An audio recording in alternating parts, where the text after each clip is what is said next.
고구마의 당도가 50브릭스다 또는 60브릭스다. 여러분은 그 수치가 믿어지시나요?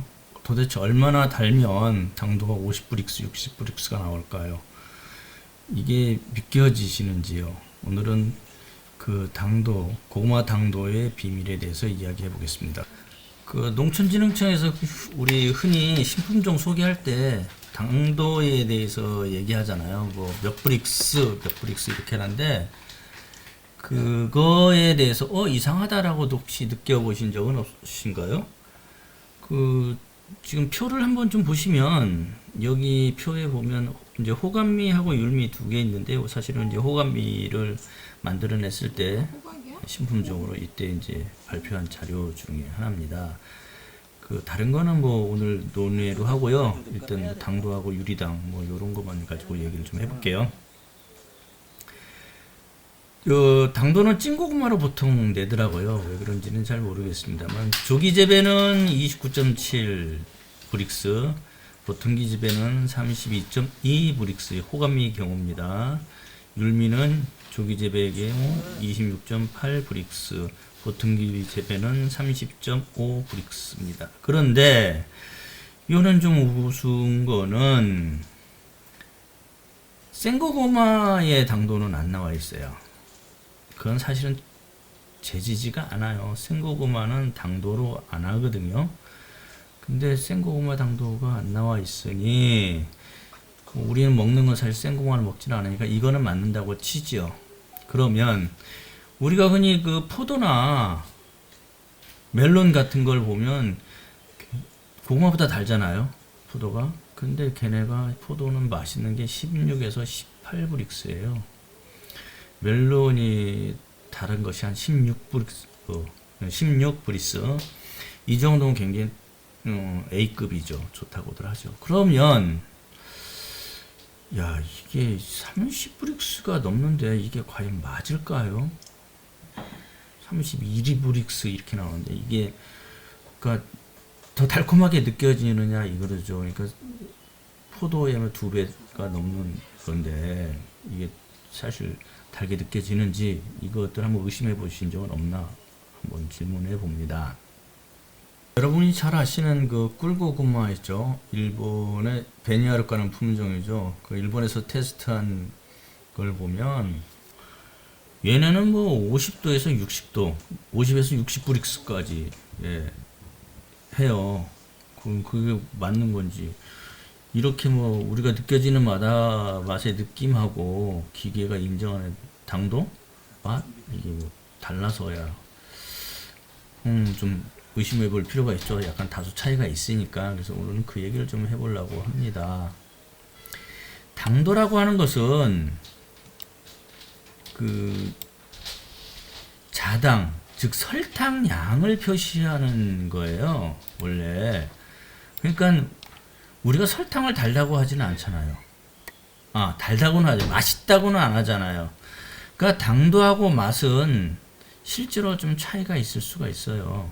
그래서 당도는 원래 그 농산물이나 식품의 당도는 검출 원리 자체가 빛의 굴절 현상을 응용하고 뭐 굴절기라고 하는 기기를 사용해서 측정하고 있습니다. 이 기기에서 측정하는 값은 굴절률을 자당용의 중량의 퍼센트로 나타낸 거예요. 퍼센트 농도로 환산한 값이에요. 그래서 브릭스라고 하는데 간단히 말하면 100g 중에 자당이 몇 g이냐. 그래서 몇 g이면 몇 브릭스다. 이렇게 표현하는 겁니다.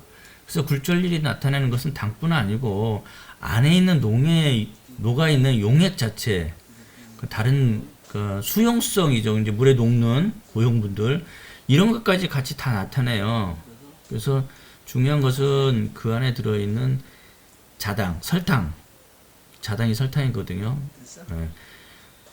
당만을 빼내서 겨측하는 것은 아니라는 거예요. 그래서 용액 중에 녹혀있는 수용성 고용물, 걔네를 측정한다고 보면 맞습니다. 그래서 한번 시험적으로 이제 브릭스를 측정해 보면 귤이나 사과 등의 이제 과일의 과즙이나 주스, 벌꿀 등은 당도에 나타나는 수치상에 당의 비율이 커요. 거의 다 당류입니다. 그렇기 때문에 브릭스7을 그대로 자당 농도, 즉 당도로 봐도 큰 문제는 사실은 없어요. 근데 당분 이외에 염분, 산, 기타 등등 뭐 수용성이 많이 녹아있는 용액에서는 그 값을 그대로 자당 농도로 하기에는 정확하지 않아요. 그래서 다만 이제 어떤 기준은 될 수가 있겠죠. 그런데 뭐 정확하게 단맛이다, 당도다 하기에는 좀 무리겠어요. 왜냐하면 실제로 폰즈하고 식기용과 합성세제 있잖아요. 얘네를 재보면 제법 높은 브릭스 값이 나와요. 세제는 원래 식품이 아니잖아요. 그죠? 그리고 이제 고구마에 관해서만 이제 좀 이야기를 좀 축소를 해보면, 생고구마는 왜 브릭스를 안 재느냐? 재도 안 나오느냐? 사실 전분은 상온에서는 거의 불용성입니다. 녹지를 않아요. 갈아놓으면 사실은 녹지를 않아요. 당이 없어요. 그래서 물에 전분을 넣어서 흠뻑 섞은 것만으로는 걔는 브릭스 자체가 안 나와요. 제로입니다. 근데 이제 전분을 물을 넣고 가열하면 이제 호화되기 시작하죠. 그래서 왜 호화 온도가 뭐 70도니 뭐 75도니 그러잖아요. 그때 되면 이제 전분이 호화되기 시작해. 그러면 전분 알갱이가 수분을 이제 흡수하면서 부풀어 올라오면서 접착제처럼 끈기가 있는 상태가 돼요. 이 상태에서 측정하면 브릭스 값은 커요. 제법 크게 나타납니다. 예. 이때를 재는 거죠. 이때를. 자, 카사바 전분은 타피오카로, 얘네는 단맛은 전혀 없어요. 그래서 멜론 브릭스 값이 16%라 알려졌는데, 당도만 보면 타피오카 가루가 멜론하고 거의 같은 거로 나와요. 단맛이 하나도 없는데도 걔는 전분입니다. 그냥 전분이 녹아있죠. 그래서 고구마는 사실은 상태에 따라서 당도가 지멋대로 오르락내리락 할 수가 있어요. 시험 방법에 따라서. 처음에 이제 제가 아까 말씀드린 대로 브릭스 값이 100g 중에 자당이 몇 g 포함이 되어 있는지의 값이라고 했잖아요. 예를 들어서 이제 8.5% 100g에 8.5g의 설탕을 넣어서 끓여서 수분을, 그러니까 끓이기 전에는 이제 얘가 8.5도라고 하면 끓여서 수분을 싹 증발시켜 버리잖아요. 전분 아니래도 그럼 이제 측정 불가가 되죠. 왜냐면 53%의 기계 자체가 53%까지 못 잰다면, 까지밖에 못 잰다면 53% 이상이 넘어가면 측정 불량 상태가 돼 버리는 거죠. 즉 수분이 없어지면 당도가 올라가는 거기 때문에 우리가 고구마 가지고 고구마 구웠다든가 쪘다든가 말랭이를 만들어 버리면 공정 중에 수분이 이제 날아가죠. 날아가서. 그러니까 수분을 날리는 그런 처리가 있기 때문에 수분량이 자체적으로 떨어지죠. 그러면 이제 당도가 당연히 오를 수밖에 없고, 고구마의 경우는 아까도 말씀드렸지만 그 수용성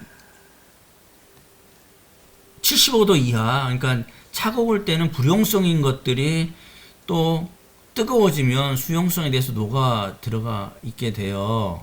그러면 이제 너무 올라가죠. 얘네들이 브릭스 당도가 올라가요. 그래서 사실은 뭐 정확하다고 할 수는 없어요. 고구마 이외의 것으로 봐도 포도는 생포도의 경우 당도 20도가 잘 안 돼요. 근데 말린 포도, 건포도 얘는 65도가 넘어요.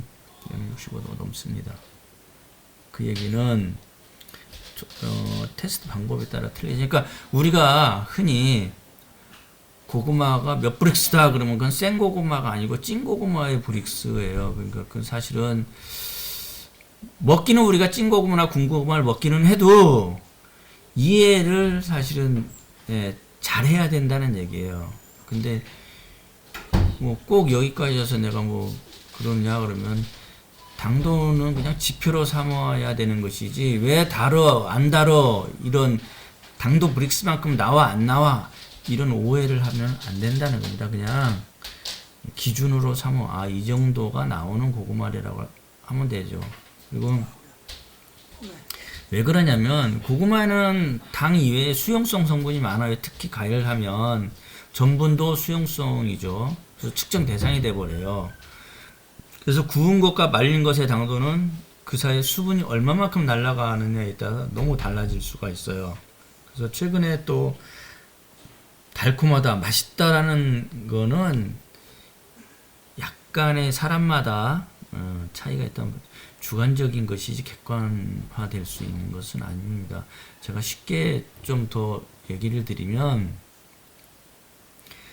고구마 중에는 메가당 성분이 많아요. 메가당 성분이 많은데 고구마의 맛을 결정하는 건 사실은 거의 메가당이에요. 그 당 이외에 이제 물론 전분, 비타민, 미네랄, 폴리페놀 뭐 등이 있지만은 사실 당을 조성하는 것은 자당이나 메가당인데 메가당, 특히 우리 베니하르과 같은 게 메가당이 굉장히 많거든요. 그래서 그런 메가당에 의해서 맛이 많이 좌우되고요. 유리당 함량도 참고해야 될 부분입니다. 그래서 유리당 함량도 보면은 호가미의 경우 생고구마는 뭐 10.6밖에 안 되는데 사실 찐고구마는 40이 넘습니다. 유리당의 경우는 이제 그 포도당과 포도당이 결합해서 생기는 것도 있고요. 뭐 당 조성하는데 여러 가지들이 있기 때문에 좀 참조가 됐으면 좋겠습니다. 그리고 고구마의 맛을 좌우하는 데는 사실 고구마마다 들어있는 당류, 제일 많이 들어있는 게 4대 당류인데요. 과당, 자당, 포도당, 그다음에 메가당이거든요. 근데 이제 그거 네 개에 의해서 이제 맛이 좌우가 됩니다. 총 당 함량이 되겠죠. 이게 네 개를 다 합치면. 그런데 이제 총 당 함량도 중요하지만은 어떤 것이 어떤 양이 들어있냐도 굉장히 중요합니다. 자당이 많이 들어있으면 아주 강한 단맛이 나고요. 메가당이 많이 들어있으면 깊은 단맛이 납니다. 반면에 과당이 많이 들어있으면 상당히 시원한 맛이 나요. 과일 맛의 당류이기 때문에 이런 것들이 있기 때문에 고구마를 단순히 브릭스, 당도 이것만으로 하기에는 맛을 결정하기에는 좀 어렵습니다. 대답이 좀 됐으면 좋겠고요. 궁극적으로 맛있는 고구마란 사람에 따라 다 달라요. 뭐 꿀고구마가 맛있냐, 호박고구마가 맛있냐, 그걸 제가 어떻게 알아요? 당도는 비슷비슷한데 그 안에 있는 풍미가 다르기 때문에 사람마다 다른 거죠. 그래서 호박고구마 찾는 분은 호박고구마 찾고 꿀고구마 찾는 분은 꿀고구마 찾고 또 식미감이란 게 있죠. 씹는 맛. 이게 포실포실하냐, 물성이 뭐 몰랑몰랑하냐, 이거에 따라서 식미감에 따라서 퍽퍽한 방고구마 좋아하는 분도 계시고, 뭐 꿀고구마, 촉촉한 꿀고구마 계를 좋아하시는 분도 계시고, 이렇기 때문에 맛을 단순히 당도로만 결정하기에는 많은 부리가 있습니다. 오늘은 그 당도 브릭스의 비밀에 대해서 이야기해 보았습니다. 감사합니다.